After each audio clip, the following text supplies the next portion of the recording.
The Bihar government has assured, that's the breaking news we are coming that I just spoke about during the debate as well.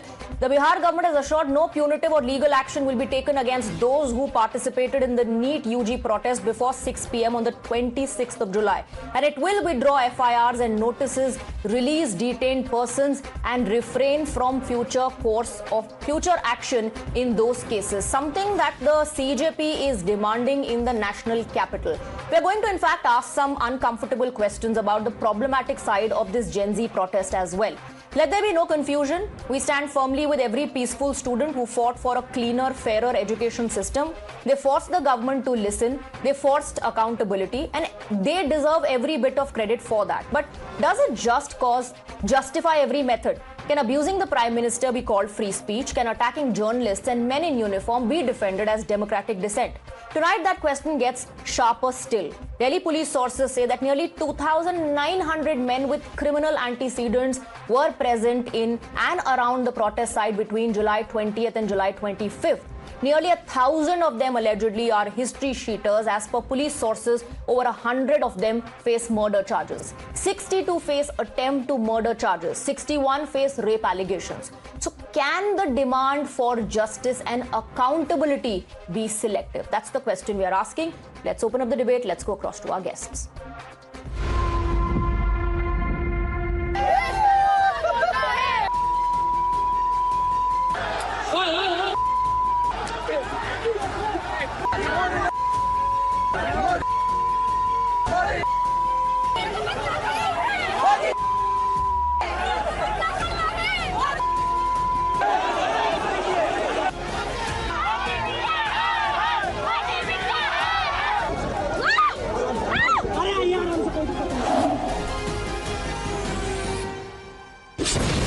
You're watching the News Hour at 9. Debate number 2 on Times Now. Super Prime Time. So Shehzad Poonawala and Anand Ranganathan continue to be with us in the broadcast. We're also joined by Aisha Khan, NEET aspirant. Thank you very much. I want to actually begin with Aisha. Aisha, we just played a montage of how, one of the moments that actually has ensured impact.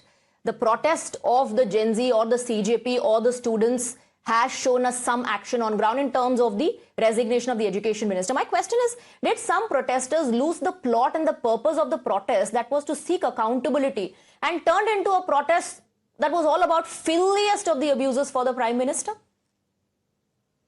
I agree on this fact that there are people who went to aboard with it, but it all started with a good cause. Now, there were not many, there were youngsters present there, and they did whatever came in their mind at some point, and I think that led to a little chaos. No, but then, the point is when you call them out, all those people who are calling out these people in the protest who are not talking about NEET and other issues are being labelled. They are being labelled anti-students. They are being called Godi media. And journalists have been attacked. They were on ground reporting what they were looking at, what they were witnessing. But they unfortunately came under attack. And that's the reason why I ask, what was the purpose of the protest as per you? The purpose was to bring voice to students who gave NEET exam and who sat again and again for exams that were leaked and still went to the same fate. And it was so heartbreaking and very demotivating that we had to go through that. And that's the reason why you sought accountability.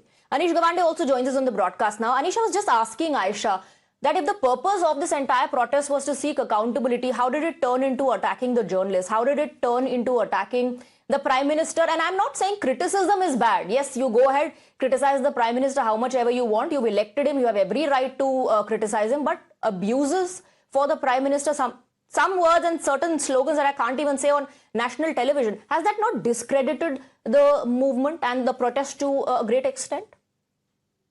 Swati, it's unfortunate that we are discussing the language used against the Prime Minister instead of the fact that lathis with nails stuck to them were used to hit protesters, rather than discussing the fact that an AK-47 was being brandished by an officer in the streets of this country, rather than the fact that the police lied about using pellet guns, and an inquiry had to finally reveal that pellet guns were used against protesters. Let's have a sense of proportionality. Were there people in the protest who had abusive postcards about the Prime Minister? Yes. Are there people at other party protests who have abusive language to hurl at leaders of other political parties? Yes. This is a free country and you're allowed to say what you want. But let's not forget that on the 20th To abuse the Prime Minister? what we witnessed Allowed to abuse the Prime Minister? And you know, I didn't interrupt you because the first half of the entire debate was spent talking about excessive use of force. And that's why I thought the second half of the debate should also put spotlight on how there were elements part of the group, the students group that was protesting, that resorted to violence. And now everyone demands a blanket protection for all of them and question everyone who says, why not action against these individuals? If you're asking me whether abusive language is justified, in my opinion, no. As you know, my party does not believe in personal attacks against anybody. But I would encourage those who say that violence or any abusive language is not acceptable to look at the statements of people like Maharashtra's Chief Minister and the kind of language that he used on the floor of the House. Shehzad Poonawalla.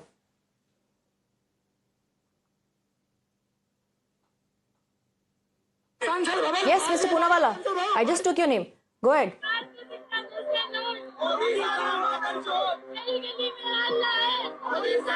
Okay, we are not able to hear it clearly. Can you just tell us? Can you tell us what that is, Shehzad Poonawalla? No, then let me say it.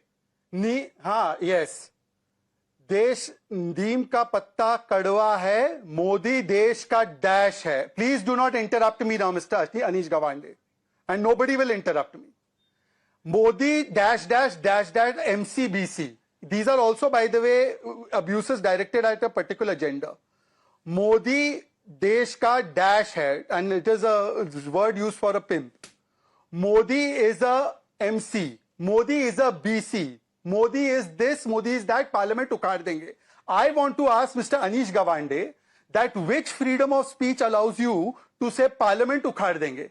Nobody is saying that the student who was saying Vande Mataram and putting his right is the one who's guilty. But these elements, who are elements sponsored by you, by your friends in the Aam Aadmi Party, because you protect them, do not want to condemn them outrightly other than giving a condition or precondition. And by the way, Anish Gawande, just by looking holier than thou, today Punjab police has beaten up Safai Karmcharis. Did you open your mouth?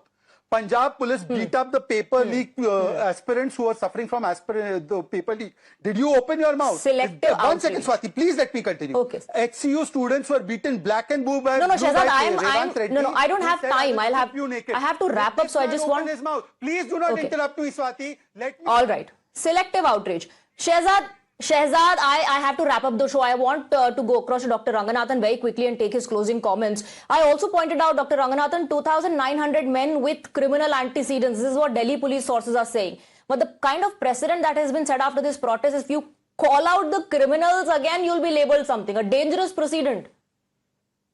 No, absolutely. And, you know, physical violence is absolutely unacceptable and must be punished legally.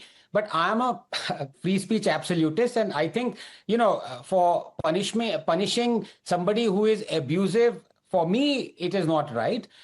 Because the fact of the matter is, you then immediately be selective, because there is a book that wants me, a non-believer, dead, calls me an ape, calls me a rat, calls me a vermin, wants me skinned alive. Now, is that accepted by 300 million people in India? Yes, it is. Is it banned? No, it isn't. So what would you prosecute in the name of hate speech and abuses? And by the way, my good friend Anish Gawande, do you see this lady out here? This lady is Miss Ketaki. All she did was to forward a Facebook post that was critical of Mr. Sharad Pawar. She was thrown in the jail for 40 days. This is how you talk about free speech. So don't you give us lectures about free speech. All right. Outrage, selective outrage and selective criticism, selective action as well in the name of free speech. Thank you very much, Aisha and gentlemen. That's all the time I have for the debate. Thank you for joining us. Thank you to our viewers for watching us.